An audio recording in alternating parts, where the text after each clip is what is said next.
নবীজি বলেন, বদরের যুদ্ধের দিন সকাল বেলায় আবু জেহেল আল্লাহ তাআলার কাছে দোয়া করে।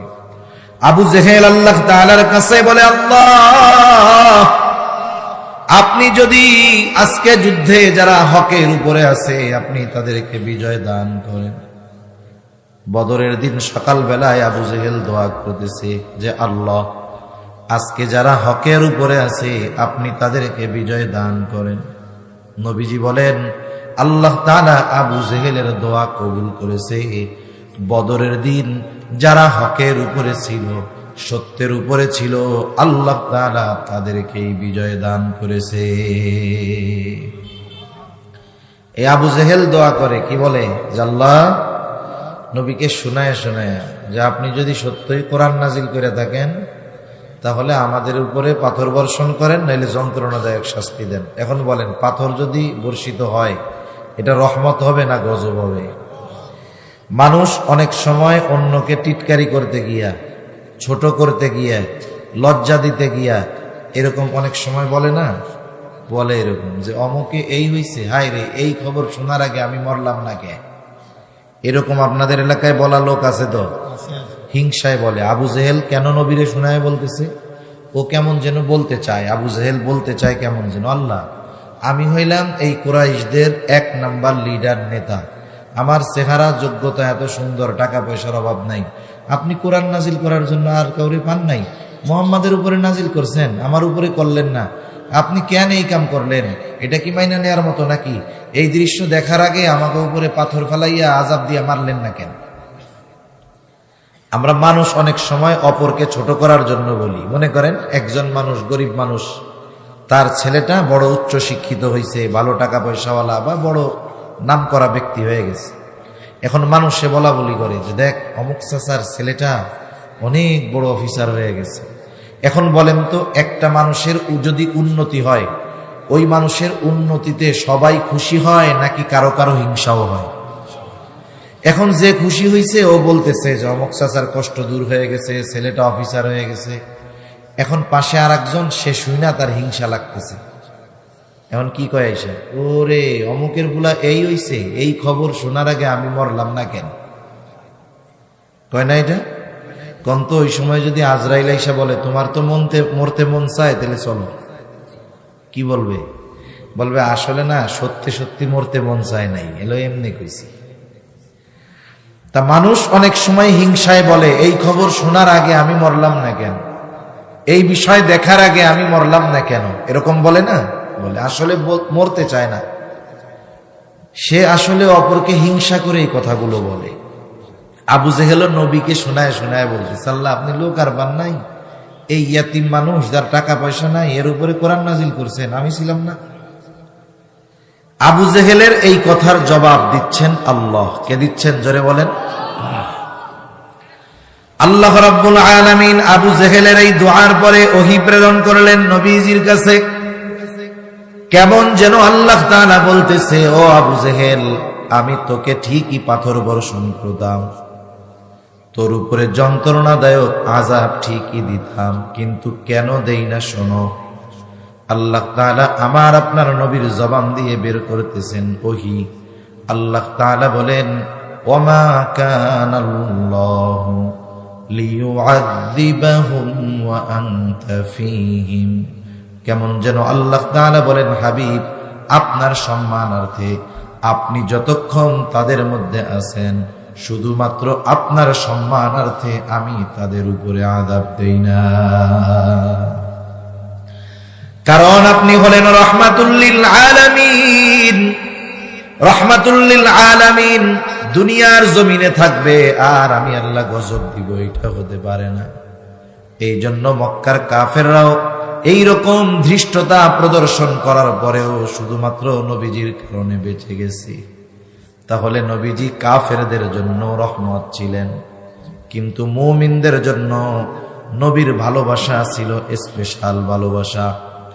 নবী তার উম্মতের প্রতি সর্বোচ্চ দরদি ছিলেন। নবী আমাদের প্রতি সর্বোচ্চ মায়া, মমতা, মোহাব্বতের নিদর্শন রেখে গেছে। এই জন্য নবীজি যখনই সুযোগ পাইতেন আল্লাহ তাআলার কাছে উম্মতের ব্যাপারে বলতেন, কেমন ভালোবাসতেন নবী আমাদের, বলবো আপনাদের। ঘুম আসতেছে নাকি? তাকবীর দেন, নারায়ে তাকবীর। সজাগ আছেন তো? নবী আমাদের কেমন ভালোবাসতেন হাদিস থেকে শোনাই আপনাদের। আব্দুল্লাহ ইবনে আমর ইবনুল আস রাদিয়াল্লাহু তাআলা আনহু থেকে বর্ণিত, তিনি বলেন, একদিন সবাই মজলিসের মধ্যে বসা, হঠাৎ করে নবীজি কোরআনুল কারীম থেকে তিলাওয়াত করতেছেন। তিনি বলেন, আন্নান নাবিয়্যা সাল্লাল্লাহু আলাইহি ওয়াসাল্লাম তালা মা কাওলাল্লাহি আযজা ওয়া জাল্লা ফি ইব্রাহিম আলাইহিস সালাম। নবীজি সাল্লাল্লাহু আলাইহি ওয়াসাল্লাম কোরআন থেকে তিলাওয়াত করলেন। কি তিলাওয়াত করলেন? যা আল্লাহ তাআলা ইব্রাহিম আলাইহিস সালামের ব্যাপারে নাজিল করেছে। ইব্রাহিম আলাইহিস সালামের ব্যাপারে আল্লাহ কি নাজিল করছে? ইব্রাহিম আলাইহিস সালাম তার গুনাহগার উম্মতের জন্য আল্লাহর কাছে ক্ষমা চেয়ে দোয়া করছে। কারণ প্রত্যেকটা নবী তার উম্মতকে ভালোবাসে, এ ব্যাপারে কোনো সন্দেহ নাই।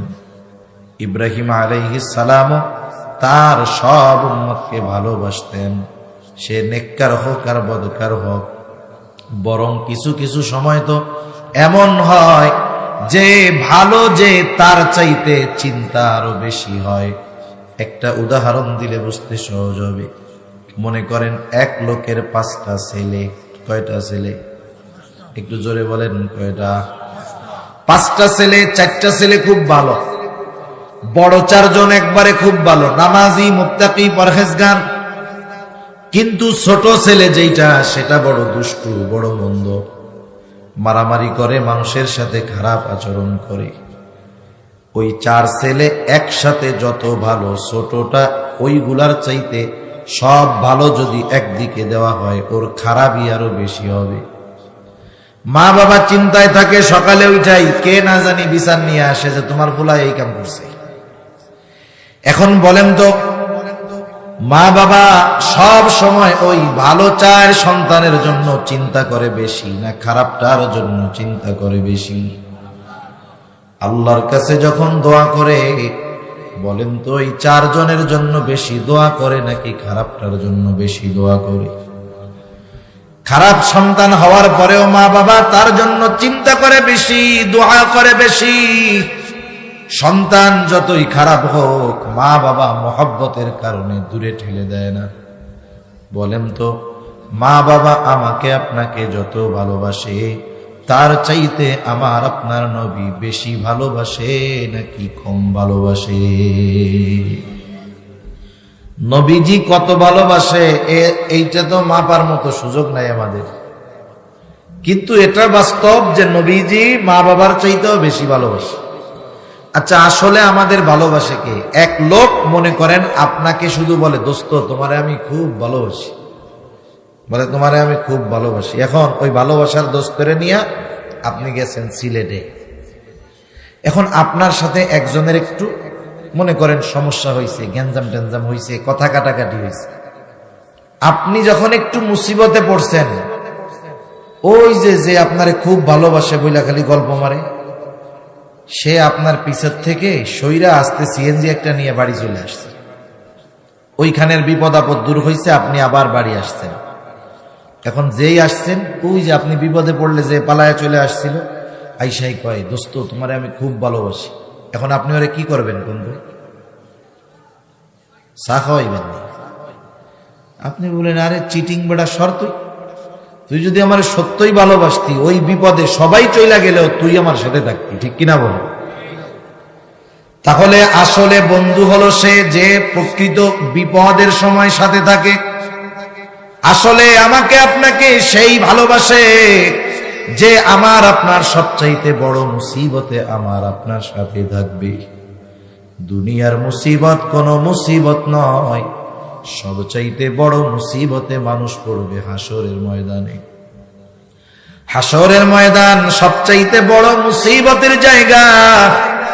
ওই দিন আমার আপনার প্রিয়জন, আপনজন, বন্ধু বান্ধব, মা বাবা, সন্তান কি করবে?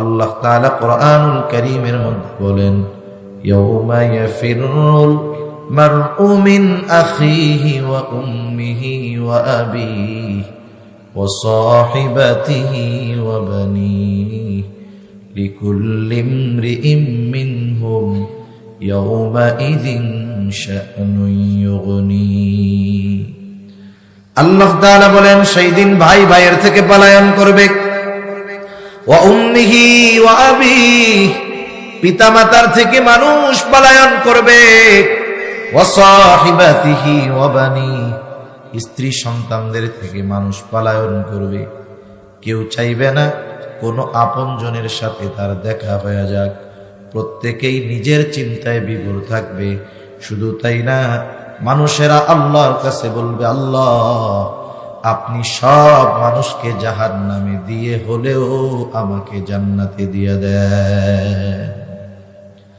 বলেন তো ওই দিন আমার বাপ আমাকে চিনবে মা আমাকে চিনবে যেই মা দুনিয়াতে কত মোহাব্বত করে ভালোবাসে ওই মাও সেই দিন আমাকে আপনাকে চিনবে না ওই দিন সবাই নফসি নফসি করবে চিন্তিত থাকবে নিজের জন্য ওই দিন আমার আপনার নবীও চিন্তিত থাকবেন তবে নিজের জন্য নয় বরং তার উম্মতের জন্য যেই দিন সবাই বলবে জাহান্নামে সবাইরে দিয়া আমারে জান্নাতে দেন আল্লাহ ওই কঠিন মুসিবতের দিন আমার আপনার নবী উম্মতের চিন্তায় পেরেশান থাকবেন নবী একবার দৌড়ে চলে যাবেন হাউজে কাউসারের কাছে না জানি তার কোন উম্মত পানি পানে মাহরুম হয়ে যায় আরেকবার দৌড়ে চলে যাবেন নবী মিজানের কাছে না জানি কোন উম্মত ওজনের সময় ধরা পড়ে যায় আবার নবীজি দৌড়ে চলে যাবেন পুলসিরাতের কাছে না জানি কোন উম্মত ফুল পাড়ি দিতে ব্যর্থ হয়ে যায় আবার নবীজি চলে যাবেন জাহান্নামের কাছে না জানি কোন উম্মত কি জাহান্নামে দিয়ে দেওয়া হয় আবার যখন উম্মতের জন্য সুপারিশের দরকার আল্লাহর কাছে এসে সুপারিশ করবে হিসাব নিকাশ সব শেষ সব মানুষ সব নবী জান্নাত অভিমুখে রওনা হয়ে যাবে জান্নাতের দোরগোড়ায় পৌঁছায়া যাবে জান্নাতের দরজা বন্ধ খোলা হবে না জিজ্ঞাসা করা হবে দরজা খুলো না কেন জান্নাতের দরজা পাহারাদারেরা বলবে যিনি আসলে দরজা খোলা হবে তিনি আসেন নাই তিনি কোথায় বলে তিনি এখনো হাসরের ময়দানে কি করে বলে উম্মতের জন্য পেরেশান সব নবী জান্নাতের দোরগোড়ায় পৌঁছায় গেছে আমার আপনার নবী ততক্ষণ পর্যন্ত জান্নাত অভিমুখে রওনা হবেন না যতক্ষণ না তার ওই উম্মত যার যাররা পরিমাণ ঈমান ছিল তার ব্যাপারেও যতক্ষণ না আল্লাহ তাআলার নিকট থেকে জান্নাতের নিশ্চয়তা পাবেন ততক্ষণ আমার আপনার নবী জান্নাতে যাবে না ওই দিন আমার মা বাবা চিনবে না ওই বিপদে নবী আমাকে আপনাকে ভুলবে না এই জন্য নবী আমাকে আপনাকে সবচাইতে বেশি ভালোবাসে কোনো সন্দেহ নাই প্রত্যেকটা নবী তার উম্মতের ব্যাপারে চিন্তিত উম্মত যদি গুনাহগার হয় চিন্তাটা আরো বেশি হয় ইব্রাহিম আলাইহিস সালাম গুনাহগার উম্মতের জন্য দোয়া করে কি কয় বলে রব্বি ইন্নাহুন্না আযলালনা কাসীরাম মিনান নাস ফামান তাবিআনি ফাইন্নাহু মিন্নি ওয়া মান আসানি ফাইন্নাকা গফুরুর রহিম ইব্রাহিম আলাইহিস সালাম বলে ও আমার রব এই মূর্তিগুলা এই প্রতিমাগুলো অধিকাংশ মানুষকে পথচ্যুত করে ফেলছে পথভ্রষ্ট করে ফেলছে ফামান তাবিআনি ফাইন্নাহু মিন্নি তবে যারা আমার আনুগত্য করেছে তারা তো আমার দলভুক্ত কেমন যেন পয়গম্বর ইব্রাহিম আলাইহিস সালাম বলে রব যারা আমার আনুগত্য করে নাই তারাও তো আমার উম্মত কেমন যেন ইব্রাহিম আলাইহিস সালাম বলে ও আমার রব আপনি যদি চান আমার এই গুনাহগার উম্মত গুলাকেও আপনি মাফ করে দিতে পারেন কেন পারেন ওমান আসানি ফাইন্নাকা গফুরুর রহিম কেমন যেন ইব্রাহিম আলাইহিস সালাম বলে আল্লাহ আপনি আপনার গফুর রহিম নামের ওসিলায় আমার এই গুনাহগার উম্মত গুলাকেও মাফ করে দেন।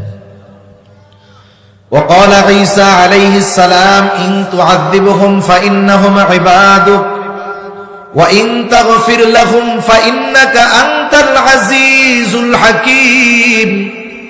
ঈসা আলাইহিস সালাম তার গুনাহগার উম্মতের জন্য দোয়া করে বলে, আল্লাহ ইন তুআযিবহুম ফাইন্নাহুম ইবাদুক, আপনি যদি তাদেরকে শাস্তি দেন তারা তো আপনারই বান্দা।